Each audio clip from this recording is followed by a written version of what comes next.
meteorologist Stephen Jones. Well, looking out to the west with our time lapse, you can see plenty of sunshine earlier today. That was fueling the 101 we topped out at earlier. Of course, that cloud cover working in the runoff from those storms that were well off towards the west. Didn't see too much rain here in the Concho Valley, maybe just a couple showers trying to work into Crockett County here in San Angelo.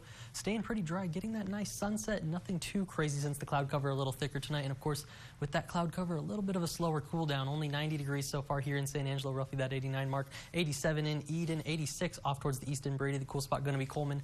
Coming in at 85 right now, down towards I-10, still around those 80s as well. 90 degrees also in Ozona, so about 5 degrees of spread across the Concho Valley right now. And you can see the humidity also on the rise thanks to all that southerly flow we've been seeing. Dew points in the 60s for most of us, a couple of 50s off towards the west.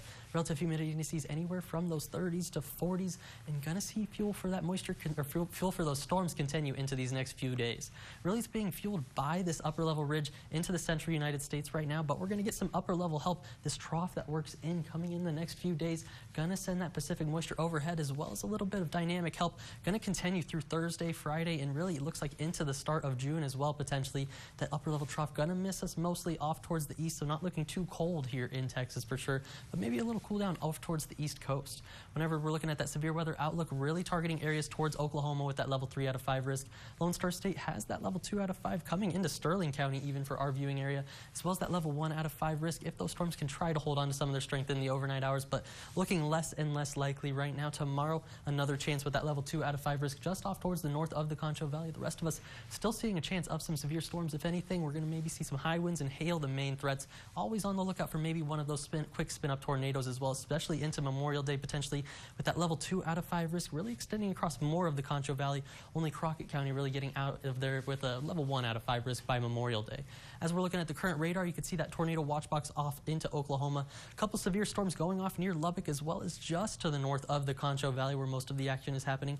Midland, Odessa got a good amount of rain-cooled air as well as probably some hail with those storms, so hopefully not too much hail. And as like I said, as it works its way in, looking less and less likely, trying to push into Crockett County, but quickly dissipating as it makes its way into the area. Futurecast showing you how that really transitions to pretty much nothing, maybe just a couple of showers into our eastern counties.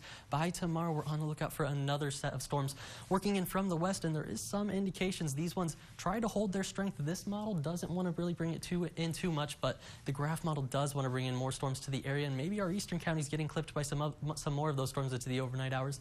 But then by Memorial Day, this one has some pretty explosive activity off towards the west, really making its way into the Concho Valley as well. A couple of discrete cells, and look at all that purple on the board. So potentially some quarter, maybe even larger sized hail, and like I said, high winds with these as well, and frequent lightning, especially with these storms as they work into the area. So as we go into the overnight hours with these partly cloudy skies, 74 degrees, pretty warm out there, and breezy out of the south, about 15 to 20 into tomorrow as well. Another warm one, 97 degrees. And of course, with all this rain on the way, I think it's a great time to pull out the magic 8-ball once again, see what's going on, see what the universe has in store for us. About 9 a.m., partly cloudy skies, 78 degrees. Going into the middle of the day, warming up quickly, 92. And then as we go into the evening, there's where we start to see some of those isolated storms taking place, and still 95 degrees, looking like a pretty warm one out there. Starting to cool down, though, as we head into next week with some of that upper level help. Heading into the 80s by that Tuesday time frame, 40% chances of storms on the way. And then as we work through the week ahead into June, still seeing those rain chances on the board, but temperatures hovering around those 80s and that 90-degree mark. That's going to be all for your 7-day forecast, but stick around for more KSAN.